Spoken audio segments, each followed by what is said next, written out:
In 1992, 22-year-old Donnivan Schaeffer walked into work at a Rapid City donut shop and never walked out. Inside was Charles Rhines, a disgruntled ex-employee waiting to rob the store. What happened next was a brutal murder that shocked South Dakota and led to nearly 3 decades of courtroom battles. This is Donnivan Schaeffer, A Life Stolen, True Crime in Rapid City.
Hello everybody, here at Pine Lawn Cemetery, and I'm going to bring you my third true crime video, and it's on this guy, Donnivan Schaeffer. His life was cut short by a brutal act of violence on March 8th, 1992. He's only 22 years old. He was engaged to be married, and he had his whole future ahead of him. And he crossed paths with Charles Rhines inside the donut shop. What followed would devastate his family and shock his community,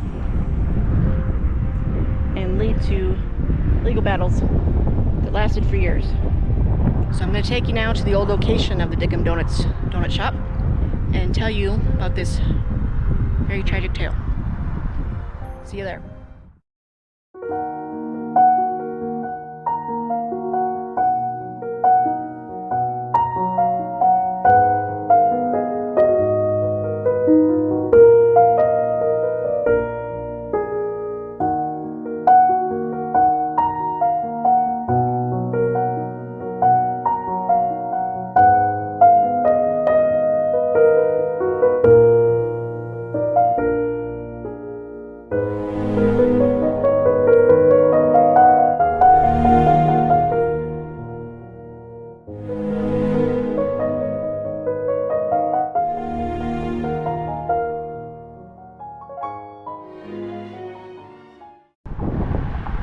Everybody, here on West Main today. I'm going to tell you Donnivan's story.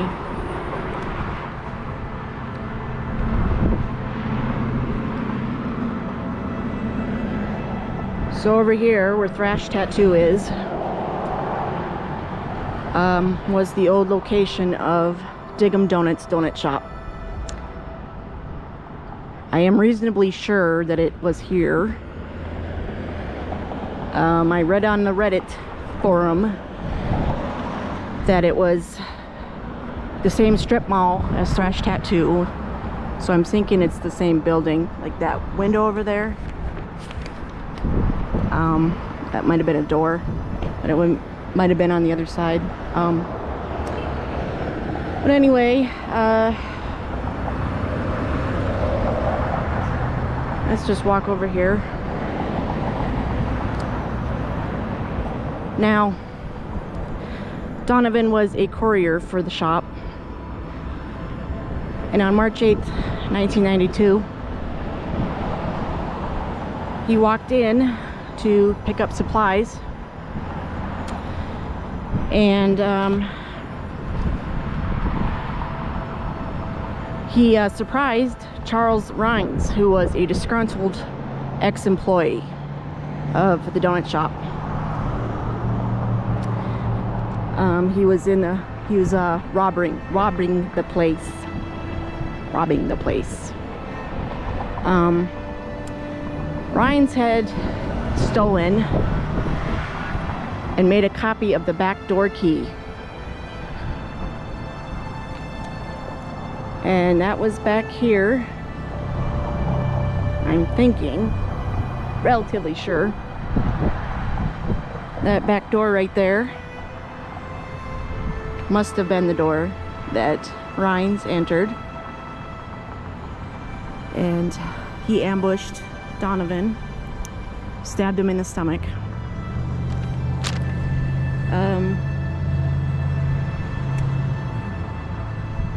Donnivan begged for his life.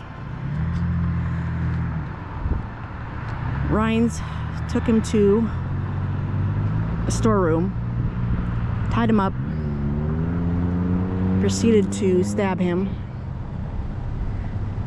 and ignored Donnivan's pleas to be taken to the hospital,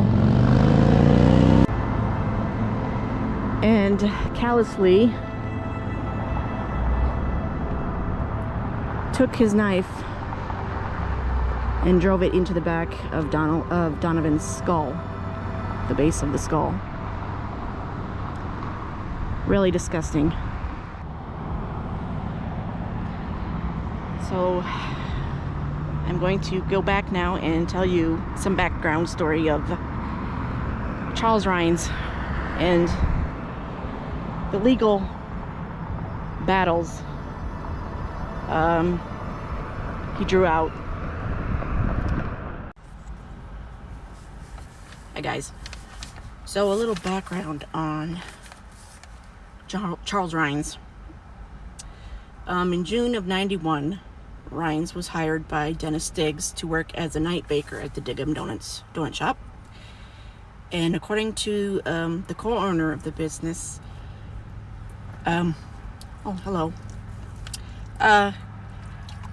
according to the co-owner, they did not know about Rhines' extensive criminal record, which included burglary and other things. And Rhines wasn't liked very well by his co-workers, and he was eventually fired in February of '92 for failing to follow orders. And so after running out of money, Rhines decided to burglarize the shop a few weeks after his dismissal. So I just told you about how Charles Rhines had broken in using the stolen backdoor key, and Donnivan walked in, and Rhines stabbed him, tied him up, ignored his pleas for help. Donnivan promised to remain silent. He even begged to be taken to the hospital and all this, and Rhines stabbed him again and ended his life, and he stole more than $3,000 from the shop, and he quickly fled. So of course the investigation quickly turned to Rhines. Just days after Donnivan's murder, he even attended Donnivan's funeral. Brazen, if you ask me. He later fled to Washington State, and by June of '92, he was arrested in Seattle and brought back to South Dakota to face charges. So Rhines confessed to the crime, and despite this, the state took the case to trial when they refused to drop the death penalty in exchange for a guilty plea to murder. In South Dakota, the death penalty can only be imposed by a jury, and it must be unanimous. So on January 26, 1993, Rhines was sentenced to death. All 12 members of the jury found Rhines should be sentenced to death by lethal injection. They found 3 aggravating circumstances surrounding the murder. Rhines had killed a witness to a crime, killed for money, and the murder was torturous or showed depravity of the mind. Following the verdict, Rhines leaned forward and dropped his head into his hands. So he did not deny killing Donnivan. He argued that his death sentence was inappropriate because his crime was no worse than dozens of other killers in the state. In 2014, Rhines wrote a letter listing 17 other convicted murderers in South Dakota who did not receive the death penalty. He also pointed out other murders that had occurred between 91 and 92 in South Dakota, of which none of the perpetrators had received the death penalty.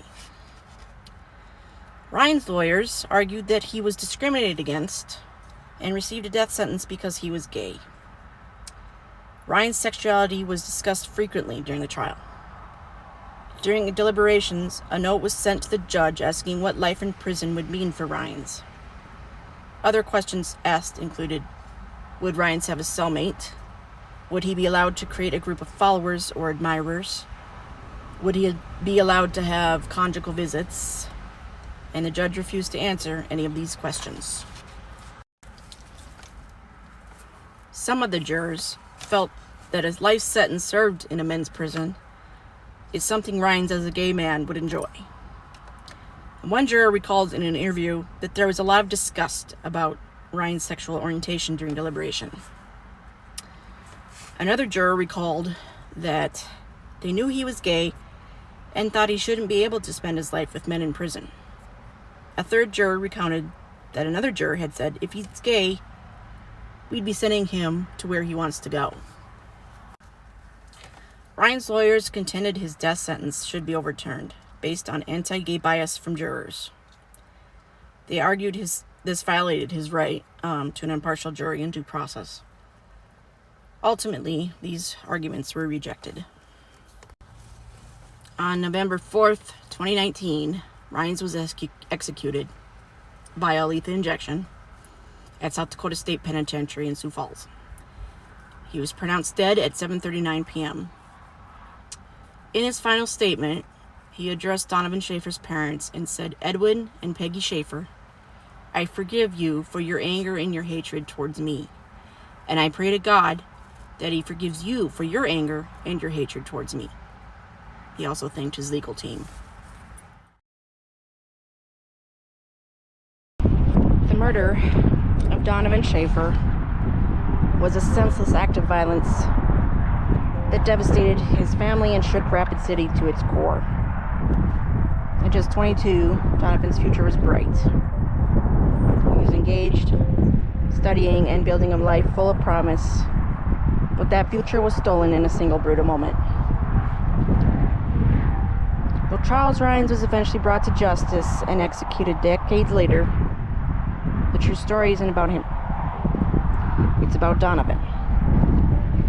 His family has chosen to honor his memory, not through anger, but through forgiveness, ensuring that he is remembered for the life he lived, rather than the crime that ended it. Thanks for watching.